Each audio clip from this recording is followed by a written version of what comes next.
আসসালামু আলাইকুম ওয়া রাহমাতুল্লাহি ওয়া বারকাতুহু। সম্মানিত ভিউয়ার্স, আজকের এই পর্বে জানতে পারবেন আশেকে রাসূল ইয়ার হোসেন মৃত্যুর পর কিভাবে পুনরায় জীবন লাভ করলেন।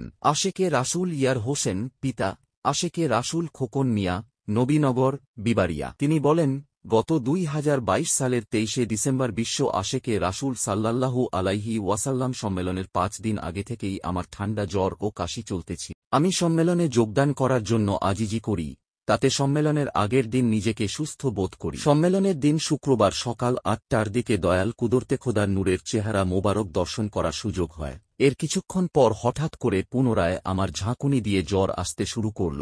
আমার এই অবস্থা দেখে আশেকে রাসূল নূর মোহাম্মদ ভাই আমাকে ধরে দরবারের মেডিকেল ক্যাম্পে নিয়ে যায়। সেখানে ডাক্তার আমার অবস্থা দেখে কেবিনে শুয়ায় এবং জ্বর ও প্রেশার মেপে দেখেন দুটোটাই নিয়ন্ত্রণের বাইরে চলে গেছে। তখন আমার মাথায় পানি দিতে বলছি, কিন্তু পানি না পাওয়ায় নূর মোহাম্মদ ভাইকে বলছি, ভাই তোমাদের সাথে আর যেতে পারবো না, আমার সময় শেষ। এ কথা বলে আমি অঝোর নয়নে কাঁদতেছিলাম। তখন আমার অবস্থা অতি দ্রুত পাল্টিয়ে যাচ্ছিল। এর আগে আমার শরীরে প্রচণ্ড জ্বালাযন্ত্রণা ছিল। হঠাৎ দেখি আমার সর্বশরীর অবশ হয়ে আসছে এবং কোনো জ্বালাযন্ত্রণা নেই, অর্থাৎ আমি মারা গেছি। তখন দেখি পুরো সম্মেলন আমার সামনে, কত সুন্দর সম্মেলন হচ্ছে, কিন্তু আমি মারা গেলাম। এর মধ্যে দেখি দয়াল কুদরতে খোদা আমার সামনে কুরসি মোবারকে বসা। তখন আমি বললাম, হে দয়াল, আপনার সম্মেলনে এসে আমি মারা গেলাম, আমার খুব শান্তি লাগছে। তখন দয়াল কুদরতে খোদা আমার দিকে তাকিয়ে মুচকি মুচকি হাসতেছেন। এর মধ্যে দেখি আমার 2 বছরের মেয়েটি আমার বাম পাশে দাঁড়ানো। আমি বললাম, হে দয়াল, আমার মেয়েটি এতিম হয়ে গেল।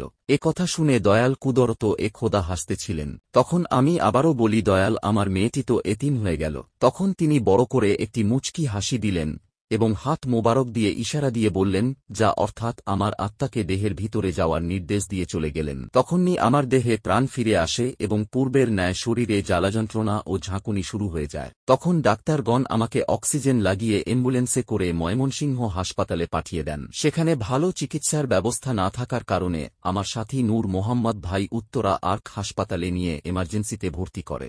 সেক্ষেত্রেও আরও 2টি ঘটনা ঘটে।